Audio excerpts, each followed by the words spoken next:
Hey everyone, today we are going to be doing a walkthrough of this Watercolor Floral mini album from Prima. The album measures 8 3/4 by 11 and the spine is 3.5, so it's a rather large mini album. As always, if you're interested in seeing more, please don't forget to click on that subscribe button. Stay tuned!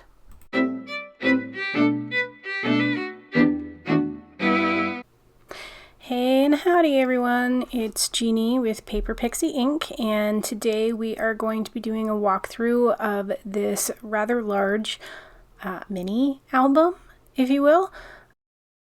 This is made using the Prima Marketing Watercolor Floral collection. The album measures, if I can get this right, 8 3/4 by 11 by 3.5. So I did create a full enclosure that is magnetized.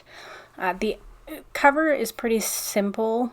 I really like the paper. It has the 12 by 12 pieces in the collection have gold foil on some of them, and they add a lot of detail, and I love this cute little bench.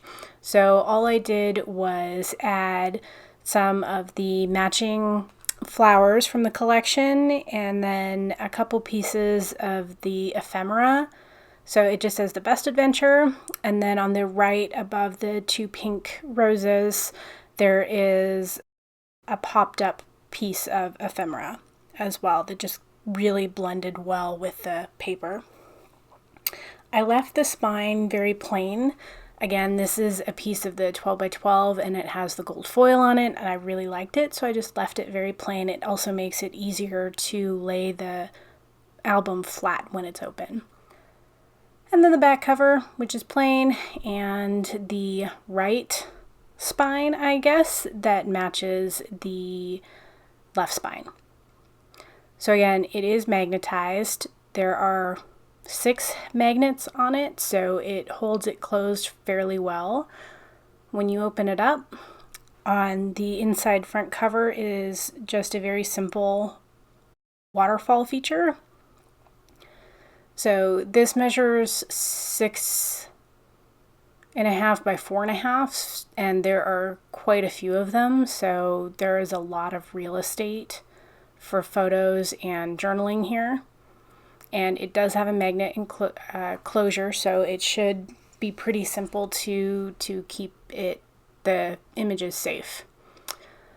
I did go through, and on the spine between each of the pages I added a scrap piece of the leftover pattern paper that kind of matches whatever each page looks like, just to kind of get rid of the extra white space that was there. I just like it looks cleaner. So this just opens up kind of accordion style, and it has quite a few places, and again these measure 6 1/4 by 4 1/4, so they will fit 6 by 4 images. And these just tie.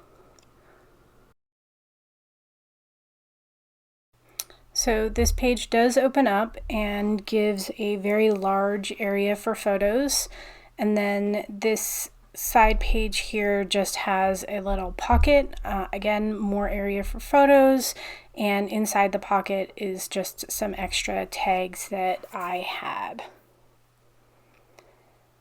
And then each of the 6 pages are pocket pages, and so there is a very large photo mat inside each one. So here we just have some extra flowers from the collection, and then this twists down and opens up and gives a small area for a photo or journaling, if you will. And then this one twists up as well, and the page opens to the left, and there is plenty of space for additional photos or journaling or whatever you'd like to include in your album. I like to include memorabilia and souvenir kind of things that I get from trips and outings and whatnot. So this page here is just very plain with some very, very large areas for mounting photos. It is magnetized, so it will stay closed. So when you go to close your book, it will easily close. You don't have to fight any of the pages.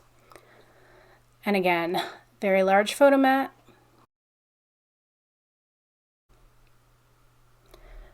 So moving on to this next page, these are all 3 1/4 by 4 1/4 mats for photos.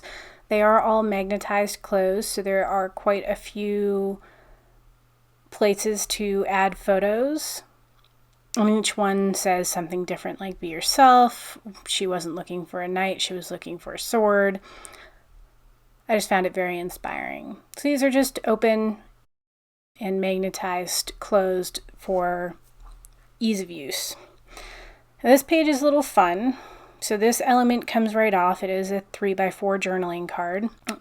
And once you open up the pages, it's just a small little kind of pop-up area. These are, the elements themselves are 6 1/2 by 4 1/2, and the pattern paper is 6 1/4 by 4 1/4, which means you can mount very beautifully 6 by 4 photos onto this.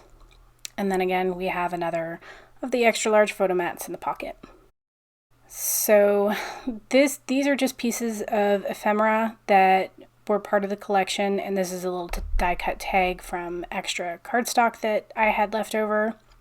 I did leave this open so you can tuck photos or journaling cards or whatever you want. And then this top part pops up with 3 by 4 places for images, and then this is magnetized open to the left, and again, lots of space for photos. This is a somewhat simplistic page. It does have a piece from another Prima collection. I believe it's a Frank Garcia one. I will include the name of the collection that came from in the description below. So this is just open with a little tag in it, and then this is magnetized closed, and when you open it up you have a nice big area for photos, and then a small little pocket that has journaling cards in it available as well. And then of course the extra large photo mat in the pocket page. So this page, I just really like this cardstock or this pattern paper. It has the gold foil on it again, and it's just very pretty green with the leaves. It matches the other paper. So I just kind of made a diagonal pocket with a little bit of gold foil detail, and then I tucked a couple of extra cards in it. But this is a nice big area. You can put photos or memorabilia, souvenirs, what have you. This is gold foil cardstock, and they're just basic envelopes. They are magnetized closed, so you can put cards, receipts, ticket stubs, whatever, inside the envelopes for safekeeping, and the magnet will keep them closed. And then the little sticker on it is from the Puffy sticker collection, and there's just one on each one. And again, extra large photo mat in the pocket. So on this page, it's got a small pocket that just allows you, there's extra space to put in more photo mats if you want. I just included this one. And then there are the smaller little pockets that have little journaling cards tucked inside each one. I just created these from plain white cardstock and then die cut the matching piece to go on the front using some of my scrap pattern paper from the collection. And then I added a little gem to the top of each one to add a little bit of extra detail. And then this page is another magnetized page, so this just lifts off and clips back on. It's a 4x3 journaling card that's just been mounted on some white cardstock. I did add a piece of ephemera from the collection and a couple of the flowers. So this is just completely open. There's lots of room for large or small photos, and it just closes with the magnet closure. And then there is the extra large photo mat that's tucked inside the pocket page as well. So this last page is just, you have a couple of clips. They're just basic clips.